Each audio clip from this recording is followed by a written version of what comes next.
姐姐天生傲骨，闹饥荒时，贵人施了碗米粥。夫子说过，不可食嗟来之食。我家就是饿死，也不要别人的施舍。袁启罗，那是娘的命！一罗，夫子教过，饿死事小，失节事大，我们要有骨气。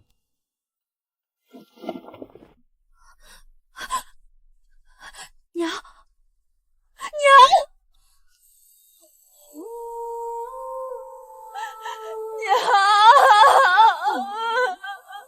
为了活命，我们进王府做了丫鬟。你哪来的钱买衣服？你把娘的遗物卖了？我平时怎么教你的？无论何时都要衣着整齐，务必让自己体面些。你这丫鬟倒是得体。奴婢起立，见过嬷嬷，是个有风骨的，去书房伺候吧。姐姐干干净净，妹妹却灰头土脸，看着就脏，送去换衣场吧。后来表少爷看中了我，要纳我为妾。我纳你做妾如何？袁一罗，你怎能自甘下贱，上杆子给人做妾？你把我们家的脸都丢光了。这个更有趣，那便改纳你吧。被少爷看中是奴婢的福分。姐，你刚刚还说做妾下贱，你懂什么？我们这是真爱，与你那种攀龙附凤岂能一样？我日日劳作，生了重病，央求姐姐请郎中。姐，求你救救我，给我请个郎中。一罗，你要做一个有骨气的人，不能轻易求人，便是爬，也要自己爬到医馆。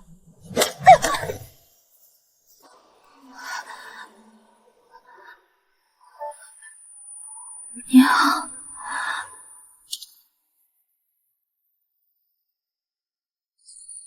我平时怎么教你的？无论何时都要衣着整齐，务必让自己体面些。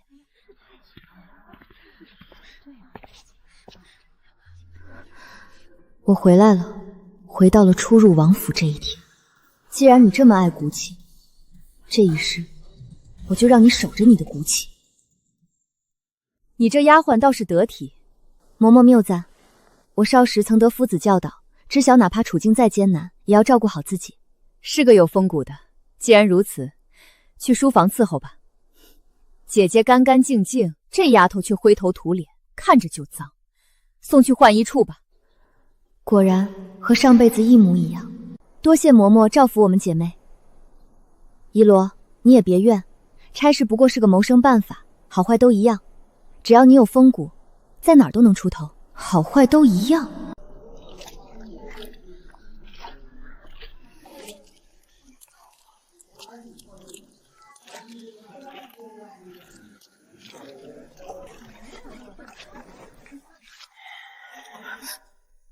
新来的叫什么名字？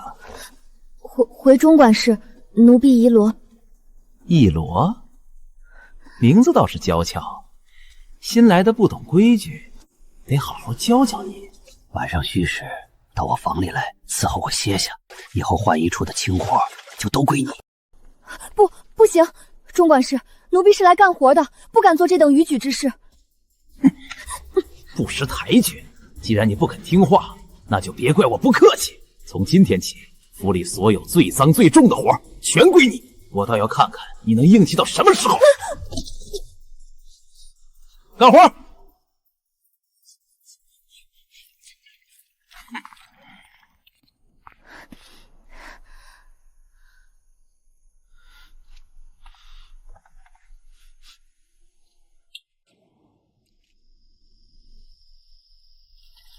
总算干完了。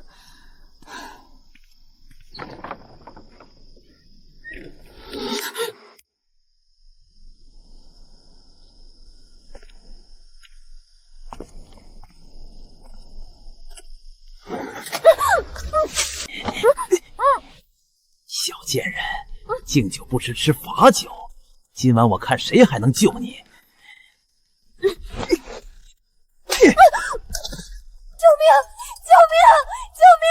有没有人来救救我？你喊破喉咙也不会有人来的。这大晚上的，谁会来这安杂地方？什么人在那里喧哗？啊！救命！钟管事，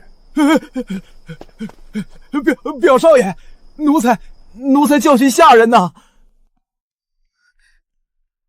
这般模样，像只可怜的小兔子，惹人怜爱。你没事吧？我没事，多谢表少爷救命之恩。别怕，有我在，他不敢再欺负你。钟管事，王府的规矩你都忘了？表少爷饶命，我再也不敢了，再也不敢了。滚！再让我看到你欺负他，我绝不轻饶。是。既然这浣衣处留不得你，你随我回房，纳你做妾如何？奴婢谢表少爷隆恩。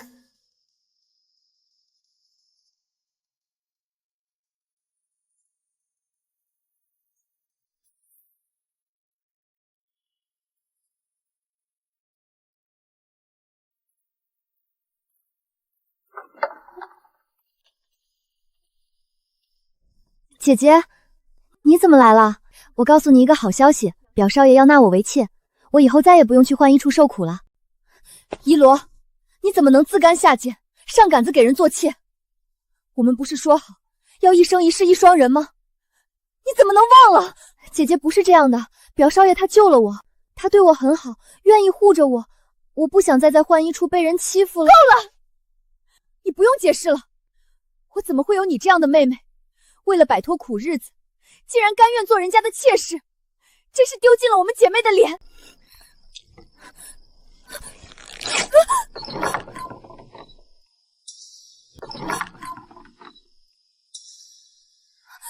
奴婢参见表少爷，奴婢失礼了，还请表少爷恕罪。无妨，这般模样反倒更动人，我改纳你如何？全凭表少爷吩咐。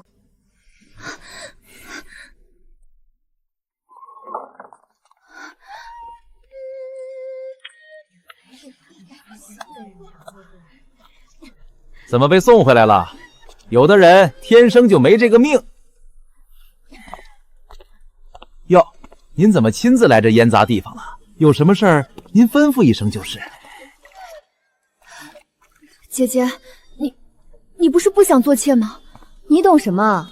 表少爷是真心喜欢我，才把我留在身边。我们之间那是爱情，和你这种上赶着凑上去的不一样。钟管事，以后仪罗在浣衣处，还请你多费心，人要自立自强。如今我虽是半个主子，但仪罗还是奴才，他的出路要靠他自己挣，别想着我会出手帮他。姨娘说的是，姨娘真是高风亮面，做人就该自立自强。姨娘慢走。没想到吧，你姐姐都不管你了，我看这次谁还能救你？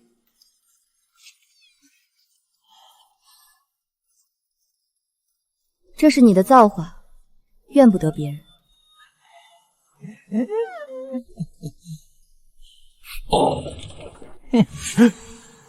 拖下去。不，世子饶命，我再也不敢了。多谢世子。姐，求你救救我，给我请个郎中。一罗，你真是越来越没骨气了。姐姐，我知道我不该求你，可我真的撑不住了。一罗，你要做一个有骨气的人，不能轻易求人，便是爬也要自己爬到医馆。为什么？姐姐，你为什么不肯救我？我如今是表少爷的姨娘，身份尊贵，可不能被你这奴才拖累，坏了我的名声。我们走，别在这脏地方浪费时间，冻着我可就不好了。娘，我好累。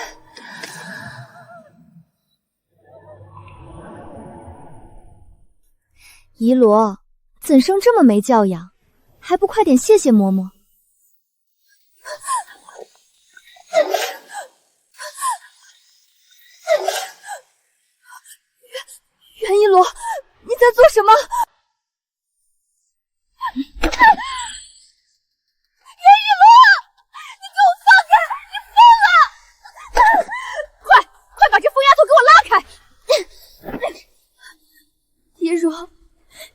但愿嬷嬷将你分到浣衣处，也不能将其全撒在我的身上。就有这样粗俗的丫头，还愣着干什么？立刻送回人丫子那里卖了，省得留在府里祸害主子。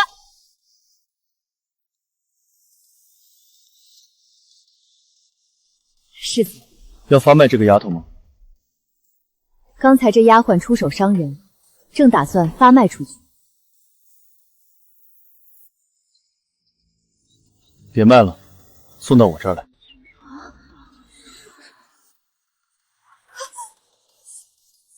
世子，您是不是说错了？我妹妹行为粗野低俗不堪，怎么能伺候您呢？我才是一身傲骨。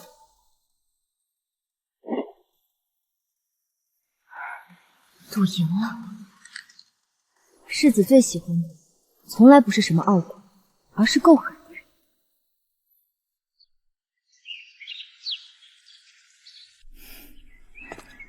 你看启离，不过是个二等丫鬟，竟然日日都穿丝绸料子，还有耳环镯子，比有些管事嬷嬷穿的都体面。是啊是啊，咱们都是丫鬟，怎么差距就这么大呢？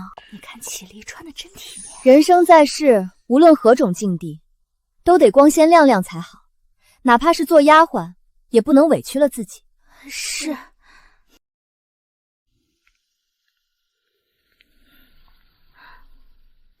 他哪来这么多钱？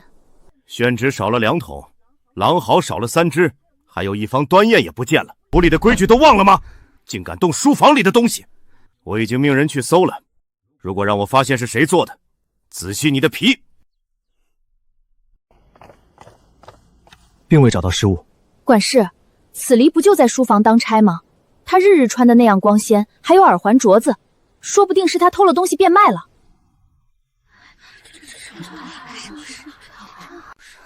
你胡说八道什么？那都是我用积蓄买的。我天生傲骨，怎屑于做那偷盗之事？也是，启离是个有风骨的人，不会偷东西，定是拿提子钱买的。体心钱，母亲的遗物，只堪堪够他买那条丝绸裙子。只是我没有证据，无法告发他。仪罗，你都干了什么好事？嬷嬷，您在说什么？那日见他欺负启离，我就知道他绝不是什么好人。但谁晓得他胆子这样大，竟然敢偷王府的东西。幸好启离品行端正，大义灭亲，要不然就要被他逃过去了。仪罗，昨晚我见你下旨时一副鬼鬼祟祟的模样，走近一看，发现你怀里竟然偷偷揣着一块砚台。你做什么不好，非要去偷东西，这可是大罪。找到了，找到了，在仪罗姑娘枕头底下找到了这方砚台。按住他！事到如今，你还有什么好说？嬷嬷，妹妹做了错事，我绝不会为她求情，但到底是我管教不严，您把我一起责罚了吧。你检举有功，我奖励你还来不及，怎么能罚你呢？等禀告了世子，打上50个板子，赶紧扔出去卖了。这砚台不是我偷的，是……我只问你，是不是在你枕头底下发现的？是。把他压着，跟我去见世子，让世子亲自发落。嬷嬷，我也跟着去吧，我想替妹妹求情，求世子轻发落。好孩子，一起去吧。既然要把事情闹大，那我就依了他们的意。毕竟我很想看看他们知道真相后的模样。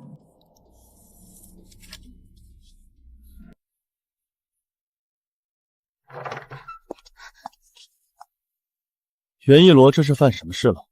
回世子，这丫头手脚不干净，小小年纪便学会了偷盗主子财物，简直胆大包天。幸好启灵心怀大义，将此事说了出来，奴婢绝不徇私，请世子狠狠责罚妹妹，以儆效尤。一罗，你没解释吗？他们一口咬定了奴婢偷妻，不肯听奴婢解释。我送你这方端砚时，说了什么？世子说按着人的头往墙上撞，这动作实在不雅，日后可以直接朝人脑袋上丢砚台，这样干净省力。既然是我赏你的东西，那就是你的。你现在可以用这端砚了。我不要！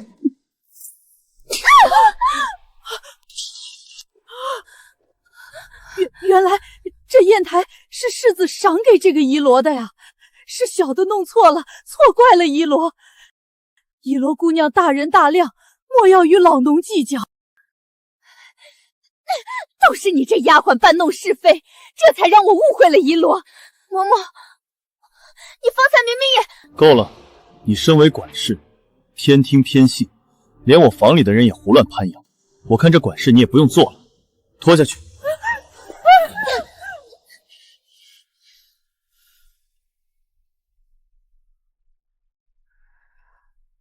可惜了，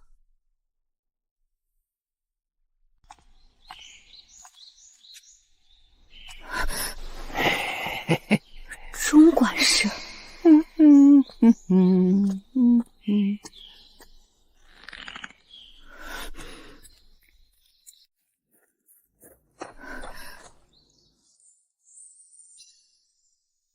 前世的我也曾这样看过这片天。你想做什么？我活不下去了。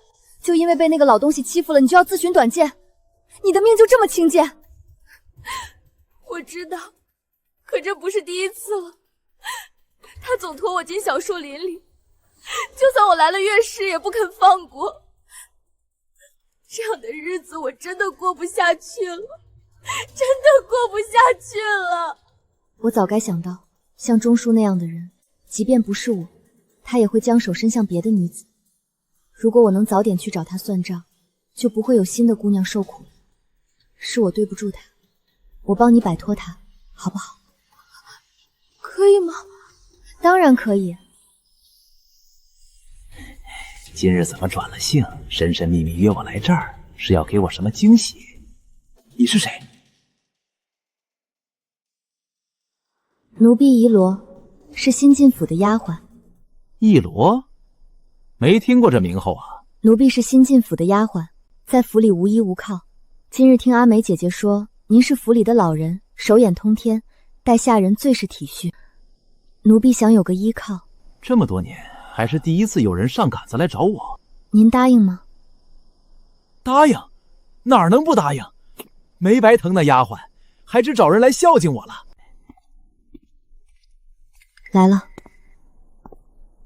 每日这个时候，世子都会过来散步。救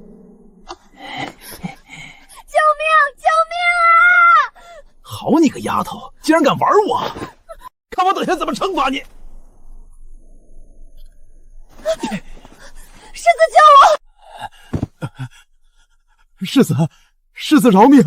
不是奴才强求，是这丫鬟主动约奴才来这儿，说要委身于奴才啊！你胡说！我是世子的贴身丫鬟，我有什么想不开的要归身于你？在王府敢做这种不知廉耻的勾当？世子明鉴，老奴没说谎，真的是这丫鬟主动约我来的。哼，他约你，你可有什么凭证？他拿不出证据，除了我，只有阿梅知道。只要阿梅不露面，他到死也翻不了身。我能作证，是妹妹约他来的。奴婢并非有意窥探，只是见妹妹深夜独自往这偏僻的右院来，心下实在疑惑担心，便远远跟着。奴婢亲耳听见妹妹对着这位管事说想要寻求他的庇护。当真如此？真的是这丫鬟主动约的奴才，老奴不过是一时糊涂，着了他的道啊。是这样吗？除了姐姐这个人证人，再没有旁的证据，我可以继续否认。我要听实话。若是钟叔非要拖我下水，供出阿梅，世子再让人严刑拷打他，难保我不会被供出来。没错，是我约他来的。他日日欺辱一个丫鬟，我看不下去。我知晓世子每晚都会来此散步，特意引他前来，想借世子的手除了他。妹妹，你糊涂啊！世子乃金枝玉叶，你竟敢如此设计世子，简直是大逆不道。幸好奴婢今日目睹一切，否则世子就要被妹妹蒙蔽了。袁一罗，这是你第一次利用我。我们平日相处也算愉快，他不会就因为这点事就要了我的小命吧？妹妹，你用这种下作手段陷害人，实在是不堪。既然世子要杀你，你就懂事些，自行了结了吧，也算全了你最后的一点体面。把钟管事控制住。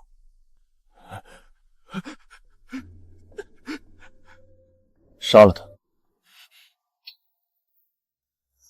世子饶命，我不想死啊！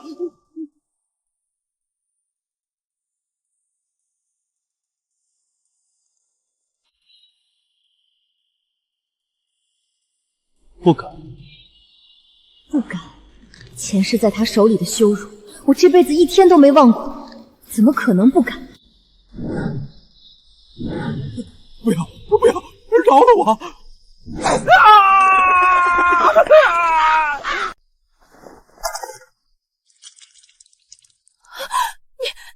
你这个疯子，你竟敢！精彩，当真精彩！这老头生前是在哪个地方当值的？换衣处。你方才言之凿凿为他作证，可见是很敬重这位管事。既然这么喜欢他，那便去换衣处，好好在那儿浆洗吧。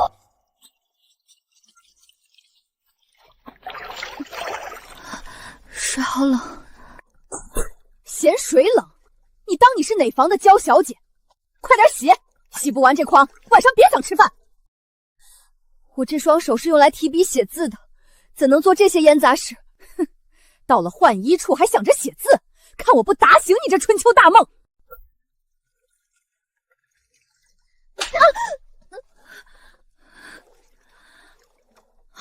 嬷嬷，那是我亲妹妹，她是世子身边说得上话的得力丫鬟。啊，姐姐，人要自立自强，你的出路要靠自己挣，别想着妹妹会出手帮你。听到没？妹妹得力也不关你的事情，还不赶紧洗！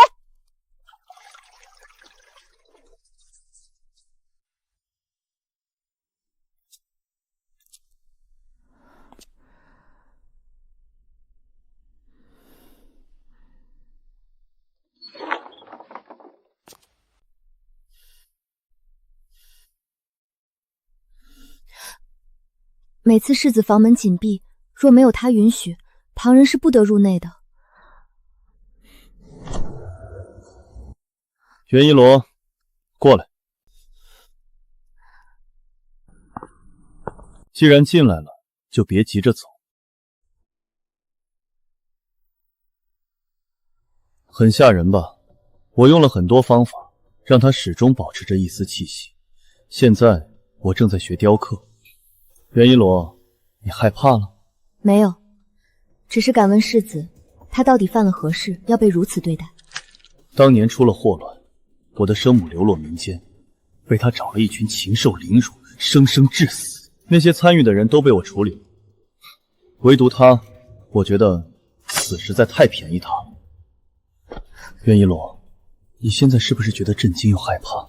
面上光鲜亮丽的世子，私底下阴暗又残忍。震惊？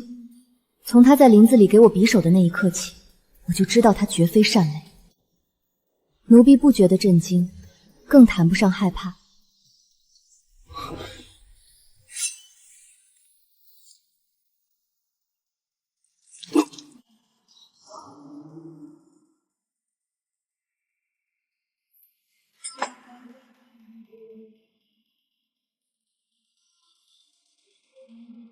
在奴婢心中，世子依旧如天边明月，皎皎清辉。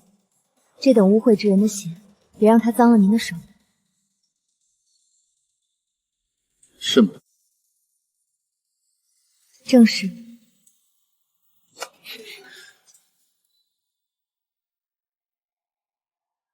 你是在恭维我？世子是我的主子，身为奴婢，将主子哄开心，不是天经地义吗？我千方百计留在他身边，另有一番筹谋。若要达成目的，需要他的助力。倒是实诚。以后这间屋子你随便出入，那些锁着的柜子，想看就看吧。是。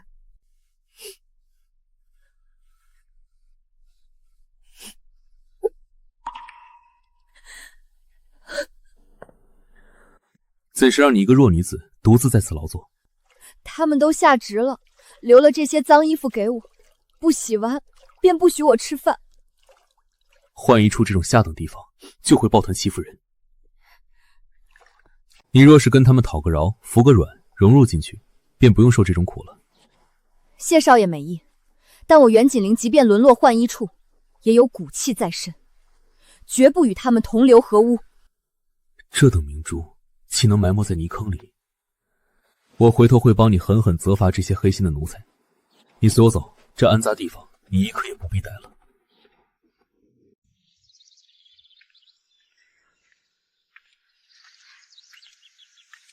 你听说了吗？浣衣处那个新来的，竟然被表少爷看中了。表少爷，他不是最讨厌浣衣处那股皂角味吗？姐姐的运气竟然这样好，兜兜转转，还是攀上了表少爷。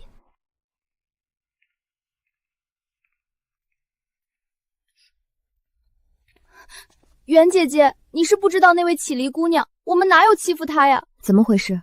她自己干活慢，说我们欺负她，这下好了。莫名其妙挨了一顿臭骂，这个月的月钱还被克扣了，不好了！一罗姐姐，快回世子屋里吧，表少爷来要你了。是姐姐的手笔，世子陪皇上去了木兰围猎，不在府中，这时候来要人。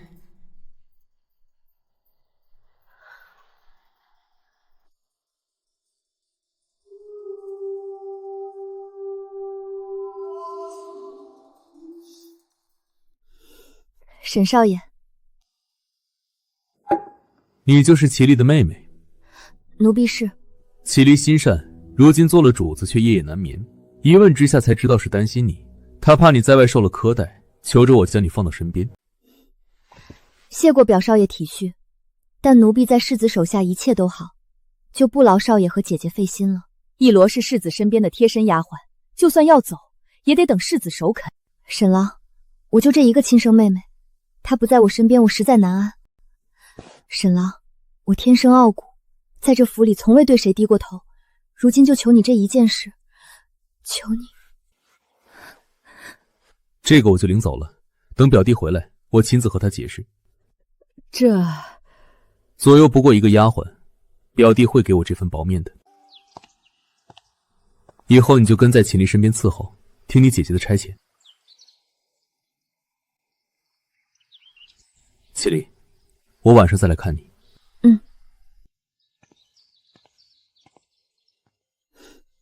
妹妹，你费尽心机爬到世子身边又如何？我三言两句还不是就把你要来了？眼下我为主子，你是婢女，别妄想借我的事，好好干活才是正理。以后清瓦片、除花草、洗公桶，这些活都是你的，干不完就别想睡了。一开始我还幻想着世子会念着几分情分，把我从这深坑里要回去，但一连过了10几日，我都没瞧见世子。想来我终究只是个卑微的丫鬟，送人便送人了。世子那样的人物，又岂会真的在意？既然世子指望不上，那我就只能另谋生路了。水，再送些热水进来。愣着干嘛？少爷又叫水了，赶紧提着水进去伺候。我太知道表少爷喜欢什么样的女子了，我为什么要乖乖任由姐姐揉捏？既然她可以，为什么我不可以？虽然这不是我最开始想走的路，但眼下似乎是最好的选择了。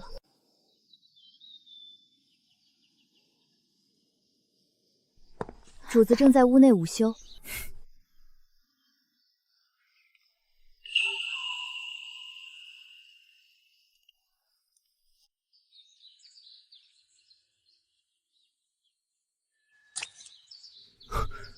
这是怎么了？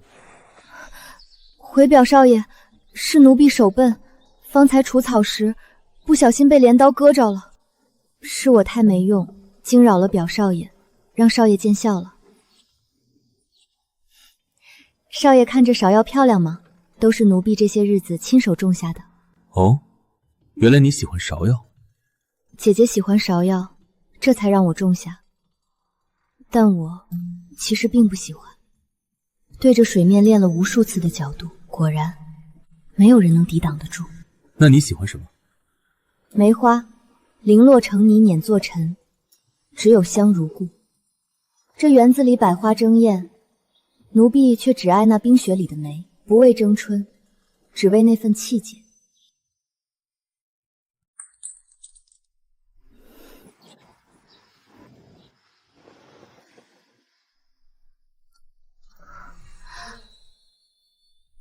一洛，你和你姐姐很像，但又有点不太一样。你比她更具风情。你想不想做我的妾室？表兄好大的胆子，拐走我的贴身丫鬟，还想让她做妾？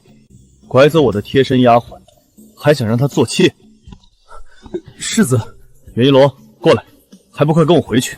既然世子回来了，我自然要跟着世子。想也别想！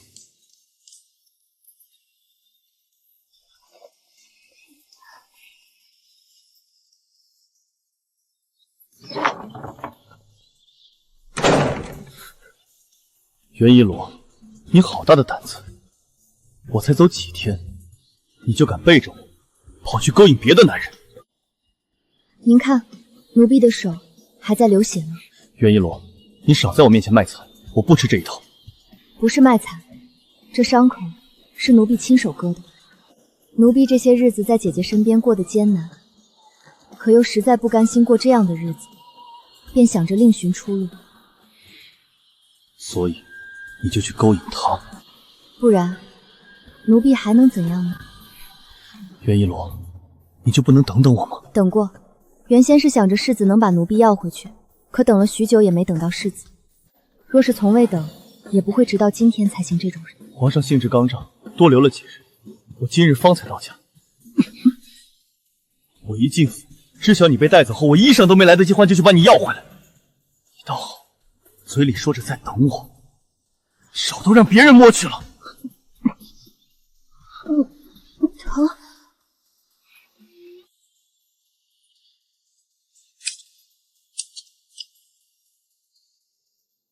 这是我专程给你准备的礼物，记住了，剑锋尖利的很，别误伤了自己。多谢世子，世子今日这般强硬的将奴婢带走，只怕表少爷那边会心有芥蒂。我还怕他？奴婢不是这个意思，但您与表少爷毕竟是手亲情，莫要因为我伤了和气。那依你看，该当如何？不如世子从外面挑些样貌并肩、身段婀娜的姑娘送到表少爷房里，这样一来，表少爷能知晓世子的关照之情，世子也能落个大度体面的名声，岂不两全其美？分宠？是，表少爷那个人，世子比奴婢更清楚。他今日能在花园里对奴婢动纳妾的心思，足以说明他的情意薄如蝉翼，见色起意。若是这院子里的新鲜面孔多起来，娇艳的、温柔的、妩媚的，一人分走一点心，分给姐姐的爱还能剩下多少？袁一罗，这已经是你第二次利用我。你还说自己喜欢梅花，可我瞧你这满肚子的算计，和那傲雪高洁的梅花，可真是一点都不沾。那是诓表少爷的话，他那种人就爱那这一套，世子怎么也信了。我年少时就喜欢凌霄花，倚着高墙肆意攀援，开得热烈。凌霄花倒是挺像你。也罢，便依你的意，挑些漂亮的姑娘送给表兄吧。不过先问问他们是否愿意，愿意再送。是。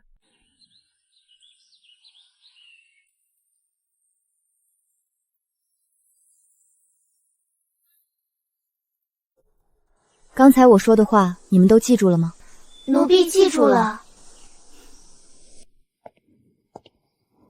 表少爷，世子念及手足之情，特意挑了几个懂事的姑娘，送来给少爷解闷。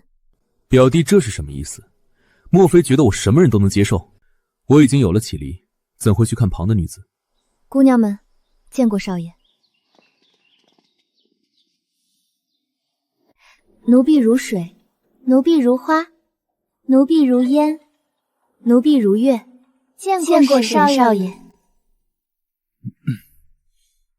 不过既然是表弟的一番好意，我也不好拂了去。算了，把他们留下吧。少爷，奴婢刚学了一首新曲子，您去听听吗？可我也和启丽说了今日陪她。是奴婢来的不是时候。算了，明天陪她也是一样的。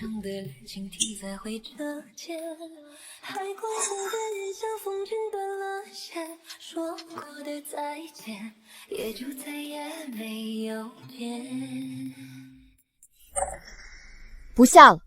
这是怎么了？沈郎，你当初明明说过只喜欢我一个的，可现在这算什么？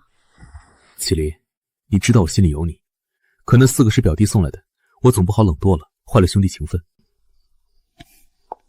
当初的山盟海誓，难道都是骗我的吗？好了，别吃醋了，我保证我只喜欢你一个。你可要说话算话。小姐，少爷今日又在那边院落歇下了，说是明日再来看你。他说过，只喜欢我一个人的。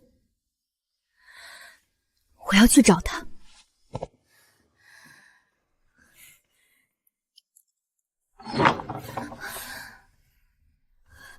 沈郎，你跟我回去。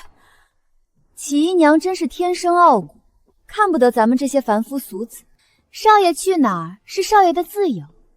谁让你管我的？整天正事没有，只知道管我。这院子到底谁是主子？沈郎，你以前从来不这样对我。你说过最爱我这一身傲骨，现在却自甘堕落，整日和他们混在一起。你是妾，他们也是妾，你不比他们高贵到哪儿去？怎么我就非得去你那里？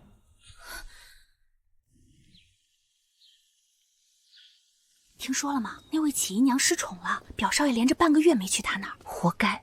平日里端着副清高架子给谁看？这男人啊，还是喜欢如烟姑娘那种会软语温存的。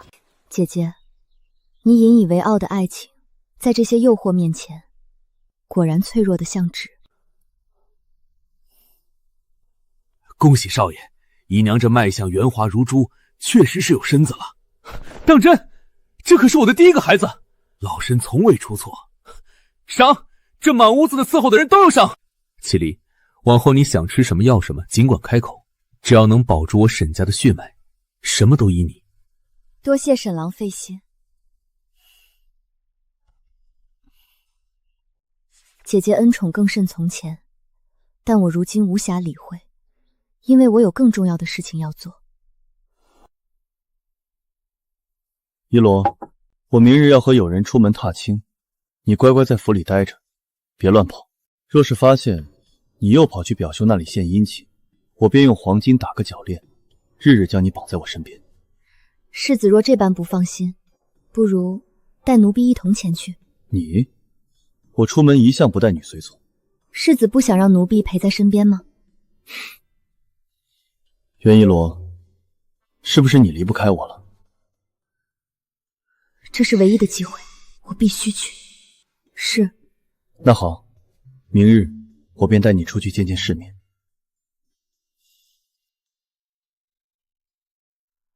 公子请看，前方的飞瀑便是此行之最。崔青有心了，此地确实灵秀。谁能想到，这位看似平常的公子，就是当今圣上。快去请大夫！药呢？我忘带了。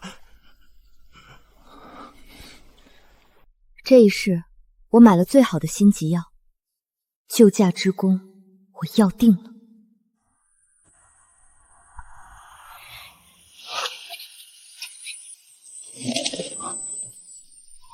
公子，你怎么了？坏了，公子怕是突发心疾了。药呢？没带来。公子若有万一，你们的脑袋也不用要了。是时候了。我这里有治疗心疾的药。世子万万不可！这种来历不明的东西，怎敢胡乱给公子服下？所以你要眼睁睁看皇上暴毙吗？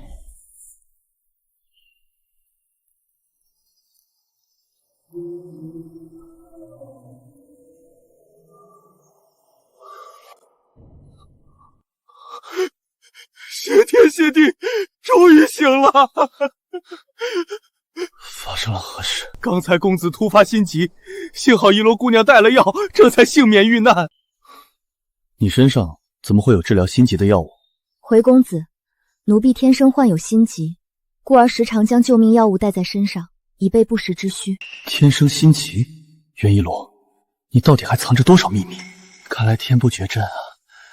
你救了朕，想要什么赏赐？不过给了一粒药丸，原不该奢求皇上赏赐，但奴婢却有一事相求。但说无妨。皇上能否开恩，让奴婢脱离奴籍，重新做个良民？你既救了朕，即便你不提，朕也会为你脱了这奴籍。只是，你就没点别的要求？比如，你要不要入宫伴驾？奴婢福分浅薄，命格卑微，不敢侍奉皇上左右。怕什么？朕又不会夺人所好，不过帮你试探一下罢了。既然不愿入宫，那朕再换个法子奖赏你。你想不想嫁给崔训，做这王府的世子妃？他在希冀什么呢？希望我答应还是拒绝？皇上圣恩，奴婢感怀于心。世子金贵，不是奴婢能配得上的。奴婢所求，不过是成为良民而已。翠青，朕没听错吧？这世间竟然有人能拒绝你的世子妃之位，难得你有如此心性。朕岂会只为救命恩人脱个奴族？自今日起，你便是端阳县主，10亿千户，婚嫁自由。谢皇上隆恩。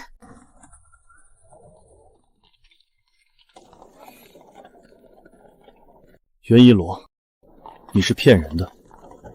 我认识你这么久，你从未有过什么心情。你今日非要跟着我去踏青，根本不是想陪着我，你是冲着皇上，冲着那份救驾之恩去的，对不对？是。我曾在梦中梦过今日情形，便想着救下皇上。袁一罗，这是你第3次利用我，我对你不够好吗？你到底有没有心？我怎么没有心了？皇上在和世子出游时出了事，世子难免会受牵连。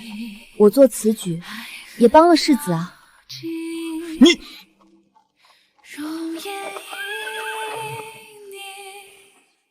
淡化了风景，上一场锦绣传奇。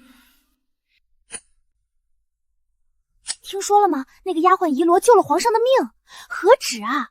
皇上亲口册封她为端湾协主，现在全府都传开了。袁一罗他怎么配？我这一身傲骨，只做了妾，他一个绿叶，凭什么一朝登天？绮丽，这是我从城东买的云片膏，你现在怀着身子，最是该补。沈郎既说爱我，我又怀了你的骨肉，你怎么舍得我做妾？我妹妹都能成为县主，我不能做妾。沈郎，你得娶我，明媒正娶的娶我。你若是不愿意，这孩子我便不生了。好，好，好，你快坐下，我应了你便是。只要你平安生下这孩子，你说什么我都答应。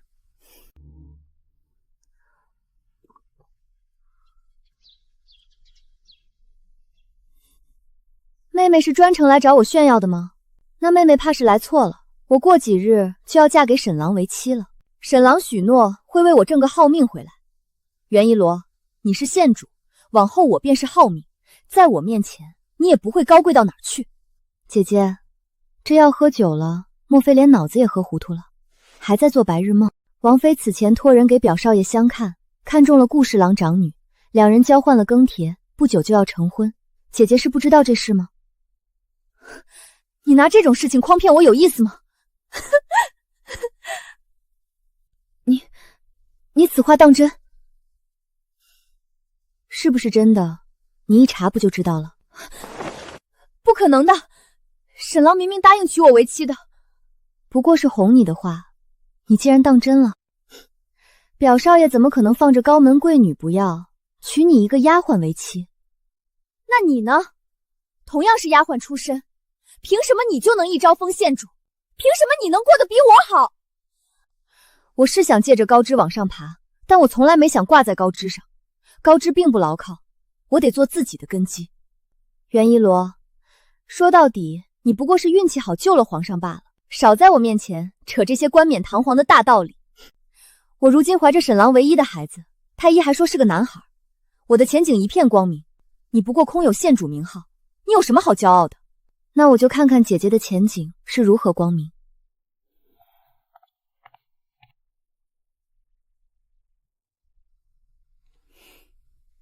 姨娘，他到底是皇上亲封的端木节主，你若得了他的助力，抬为良妾便是水到渠成的事情。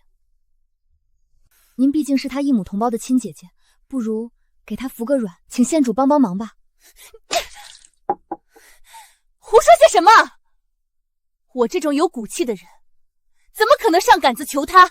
姐姐，你会来的，只是时候未到罢了。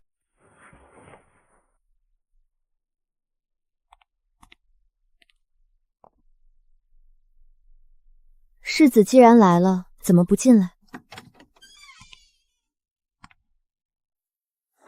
袁一罗，你不肯嫁我，是不是觉得真正的我太阴质了？我虽时常恭维世子，但还是说了些真话。比如，我当真不觉世子可怕，相反，世子在我心中是个很好的人。既然你不怕我，甚至还觉得我好，那为什么你还是不肯嫁给我？我如今无意婚嫁，世子，奴婢这半辈子都在看别人的脸色活，接下来的日子，我只想自由的去做自己想做的事情。自由？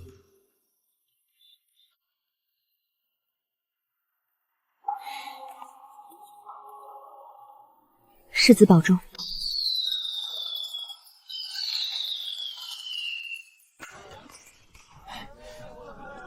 这沈家动作真快，听说耕田交换没多久就进门了。毕竟妾室先怀孕，沈家正急着娶妻遮掩。成了亲又如何？沈郎心里只有我。去，告诉表少爷，就说我腹中胎儿不适，疼得要昏死过去了，快请他过来。是。少爷救命啊！少爷救命啊！齐姨娘肚子疼得厉害，怕是小主子保不住了。夫君，新婚之夜弃嫡妻而去，去照挑一个恃宠而将的妾室，你是想让顾家明日成为全京城的笑柄吗？嬷嬷，既然姨娘不是，你带几个利索的人过去照看一下，别让不干不净的动静惊扰了主子休息。我是沈家未来的功臣，你凭什么这么对我？规矩就是规矩，顶撞主母，该罚。夫人，如烟有喜了，我的孩子不再是唯一了。纵然她有孕，我也是先入门的。你这般搓磨我，就不怕沈儿怪罪？那便看看她会不会为了你这个妾坏了沈家的家法。跪下，一个时辰少一分都不行。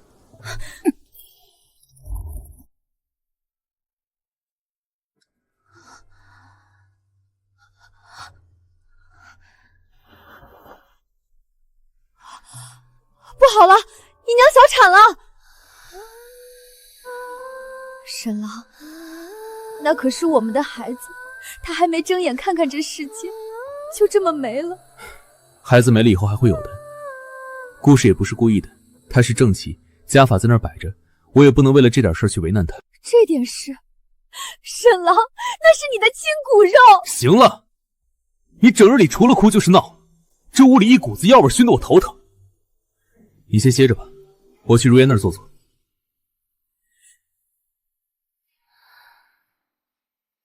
少爷已经1个月都没来这儿了，我看这次是彻底失宠了。真不知道他端着清高架子给谁看。男人啊，还是喜欢如烟那样的。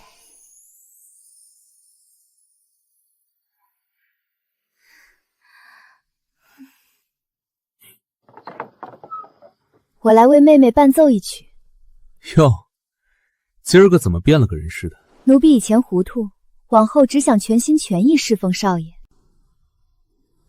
夫人，以前都是姨恃宠而骄，坏了规矩，求夫人大人大量，原谅奴婢这一回。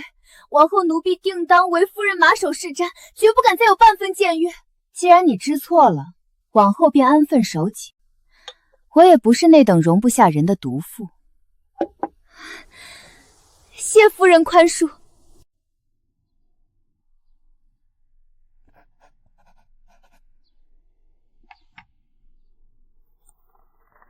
将这封信和这个姓莫的证人一并送往沈家，交给顾氏。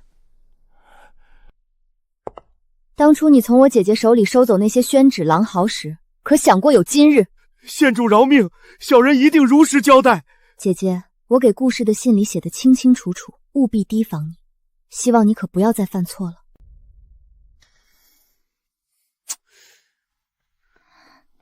顾氏，你说启离以前手脚不干净，这怎么可能？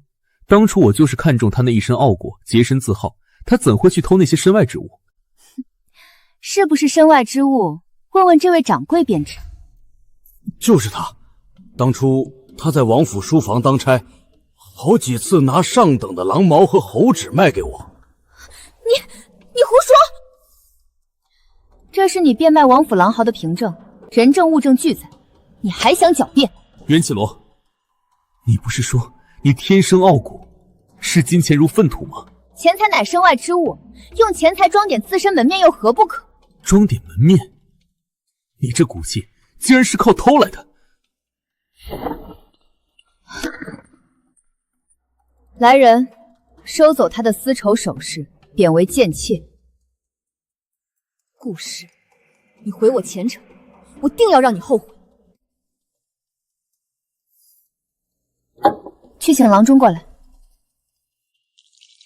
夫人，这汤里下了极重的麝香和寒药，女子服下终生不孕啊！那个毒妇竟敢陷害当家主母，这是要反了天了！本以为你只是手脚不干净，没想到心肠竟有这般歹毒。沈郎，我是为了你。多看你一眼都脏了我的眼。夫人，他全权交由你处置。残害主母，罪不容赦，拉下去杖毙。我是端阳县主的亲姐姐，你们不能杀我。袁一罗是我妹妹，她可是皇上亲封的县主，你们不能杀我。到底是县主的血亲，罢了，死罪可免，活罪难逃，打50重板，直接扔出府去，生死由命。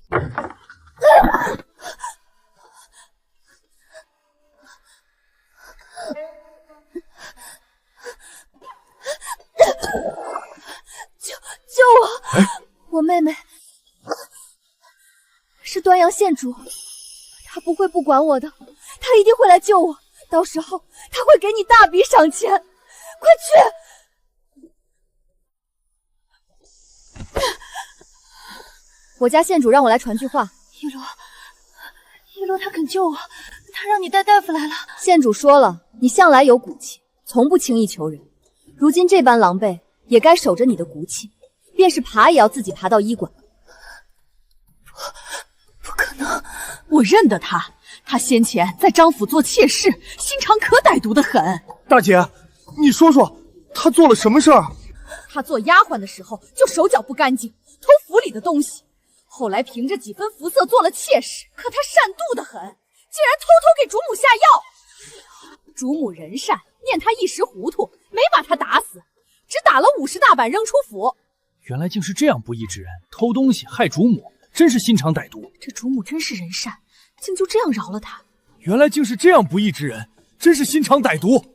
我家县主说了，这般不义之人，绝不姑息。原来是这么一个不义之人，真是心肠歹毒。怎么在偷东西？就是啊，我没错，没错。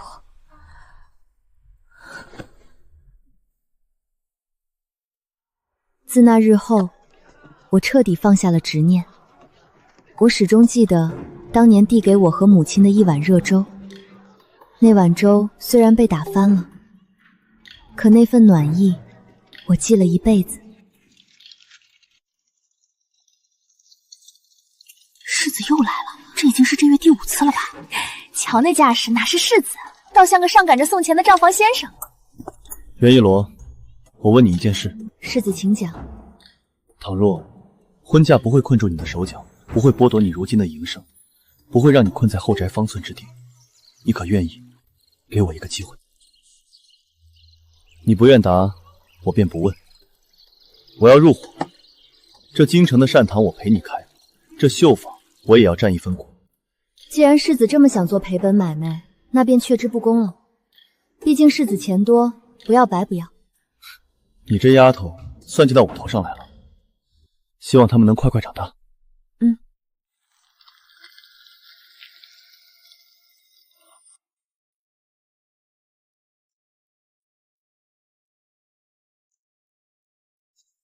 一罗，你看，从前我只觉得凌霄攀附而生，不算风骨，可如今我最喜欢的花就是凌霄。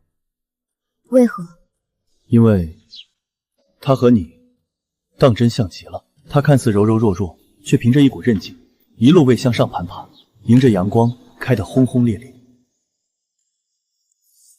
做凌霄花有什么不好呢？毕竟人生何曾都如意，弱智未必不灵天。